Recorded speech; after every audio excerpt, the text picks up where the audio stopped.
Welcome to a new session in molecular biology.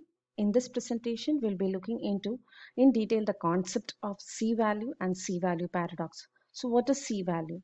C-value, it is the genomic value, the concept which was put forward in 1950 by Hughes and Swift. And it is defined as the total amount of DNA per genome, or it is the amount of DNA present in the haploid set of chromosomes of in an organism. It is usually expressed or quantified in picograms per cell. The C value, it means the constant or the characteristic value of haploid DNA content per nucleus of an organism, right? And it was observed that different cell types, different cells in the same species, in the same organism, usually have the same C value. And hence we can say the C value, it is a species characteristic. That is, it is a constant the value is constant among the members of the same species. So it is a characteristic value. Okay. Now, we can see the DNA content of a diploid cell, that is a normal somatic cell. It is usually represented as 2C value. Okay, C, that is the amount of DNA present in haploid set of chromosomes, right? So obviously in a normal diploid somatic cell, it will have double the amount as seen in a haploid condition, isn't it? So it is 2C value. Okay, so we can see over here with an example. Here we are taking an example of a species which is having the diploid condition with 6 chromosomes. Okay, that is 2n value, that is a diploid condition with 6 chromosomes. Among that, the one pair, it is the 6 chromosome, it is represented by XY in males and XX in female. Okay, so 6 chromosomes, it represents the diploid condition which is found in the normal diploid somatic cell. So obviously, as already mentioned, the C value means the DNA amount of DNA present in haploid set of chromosomes. Here it is diploid set. Obviously, it will be 2C. I hope that is clear. Okay, amount of DNA is 2C in 2N condition, that is diploid condition. Coming to the gametes, how it is? In the gametes, it is haploid set of chromosome. And obviously, the DNA present in the haploid set of chromosomes, it will be 1C. Right, here you can see n is equal to half the number of chromosomes as is present in the diploid somatic cell condition. So n is equal to 3, and among that one will be the sex chromosome. It could be Y or X in the gametes, and the C value, it is 1C. Right, now in the cells which are actually which are about to undergo division by way of mitosis, we can see that in the S phase or the synthetic phase, in the interphase stage, what happens? The DNA, it gets doubled, right? In each of the chromosome, the DNA in each of the chromosome, it undergoes replication. So the amount of DNA, it gets doubled during the S phase of the interphase, right? So in the metaphase, we can very clearly see the two distinct what you call the chromatids, right? So at this in the interphase stage, in the S phase, we can see the 2n is 6, that is the number of chromosomes is obviously same as that found in a normal diploid cell, right? But what about the DNA content? DNA content is doubled because of the replication in the interphase. Hence, what happens to the C value? It will be 4C. Okay, so it is 4C value. Since the S phase of mitosis, we can see the C value is 4C. In gametes, in spores, we can see it is 1C, while in normal diploid somatic cell, it is 2C. I hope the concept is clear. Okay, so now coming into the statistics. So here you can see the comparative genome sizes of various species. Here you can, it is shown, here you can see the C value, the genomic value or the genome sizes of bacteria, right? Haemophilus influenzae and Escherichia coli. The size of the genome given in base pairs, and the number of chromosome, it is just 1, and the number of genes, 3,200 genes are present in a single chromosome, and it is stretched over 4.6 million base pairs in the case of Escherichia coli. And I hope you know that the Escherichia coli was the first to be sequenced completely, right?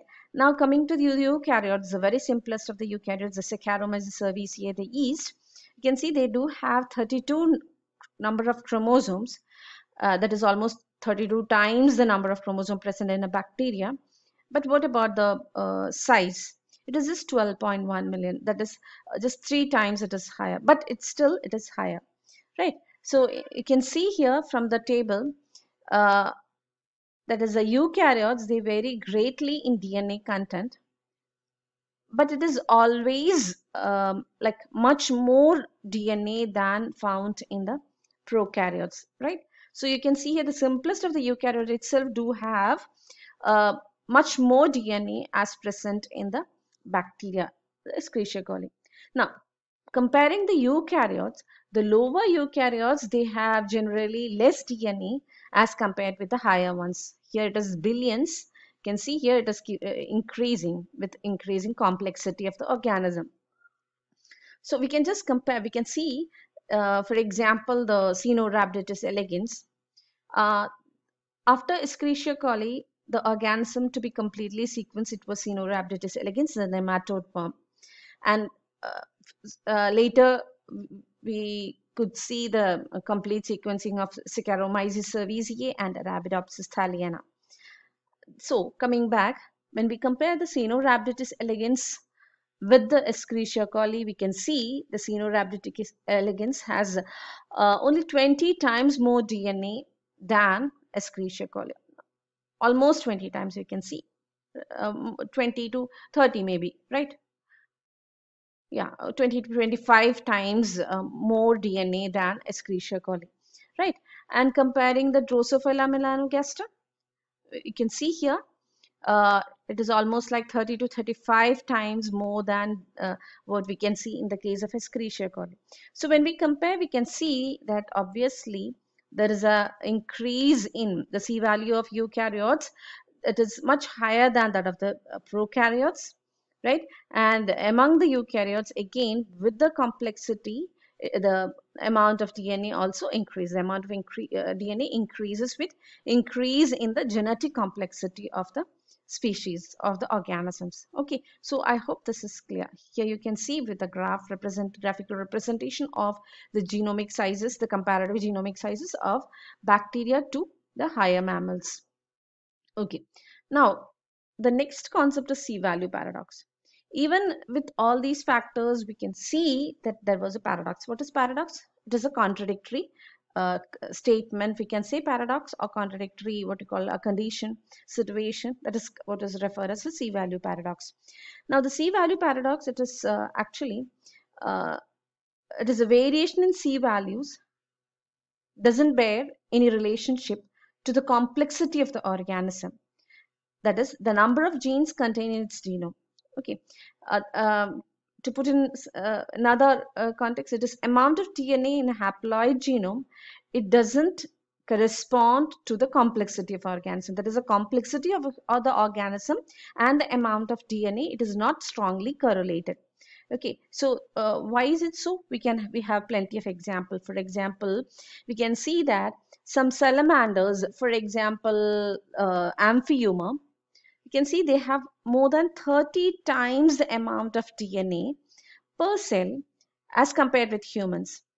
Obviously, when we see salamanders belong to the class Amphibia, they are far more less complex as compared with humans, but still the amount of DNA, it is more than 30 times higher than that found in the humans. Okay, the C value is much higher. And such a kind of variation can also be seen in among the species of the same genus. For example, within the genus of sunflower, that is the genus Helianthus, some species have C value almost 4 to 5 times greater than the members of other species. So this kind of a paradox is found with respect to the C value and its relation with the complexity. There is no strong relation. Okay, in 1971, this particular what you call the term, it was introduced by C.A. Thomas Jr. But later, another term has come into being. It is C value enigma. It is enigma. Enigma means simply puzzle. Obviously, the C value and the complexity, it is not strongly correlated. And why is it so? That is what the further studies, later studies show, why the C value and the complexity doesn't have any correlation. It is because of various reasons. Okay, I hope you have already studied the introns and exons and the split genes of eukaryotic DNA, right?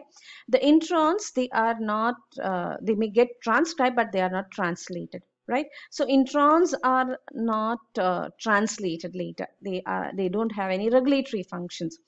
Obviously, after transcription, they are like spliced, they are removed, and they are actually removed from the formation of complete mature mRNA. But the introns do have a greater amount of portion in the DNA. So that can increase the amount of DNA, but coming into the translatory product, it may not be represented. Similarly, the regulatory elements of genes, for example, as we can see, as we have already seen in the case of operons, like promoters, regulators, leader sequences, all those are untranslated regions, right? Some of them are even not transcripted. So those regulatory elements also increases the amount of DNA, and it do have an important role. It is not just like junk DNA, but do have an important role, but they remain untranslated. Okay, now then other is pseudogenes. Replicas are there, which remain usually silent. Such kind of genes, we can refer it as a pseudogenes. Multiple copies of the same gene. Some genes, they are present in multiple genes. For example, those related with like immunoglobulins, and they are all represented in multiple copies. Intergenic sequences, those sequences which are present between the genes, and those which are not, those are not being translated. So those sequences also amount or contribute to the higher amount of DNA. Then repetitive sequences. The repetitive sequences, which we will be learning in the coming videos, repetitive sequences also increase the amount of DNA, right? So these are the reasons for the C-value paradox, or these are the reasons why there is a higher DNA value or the C value in eukaryotes as compared with the prokaryotes, and lower eukaryotes do have lesser amount of these kinds of DNA components as compared with the higher eukaryotes. Okay, so this is about the C value and the C value paradox, or the C value enigma. Fine, thank you.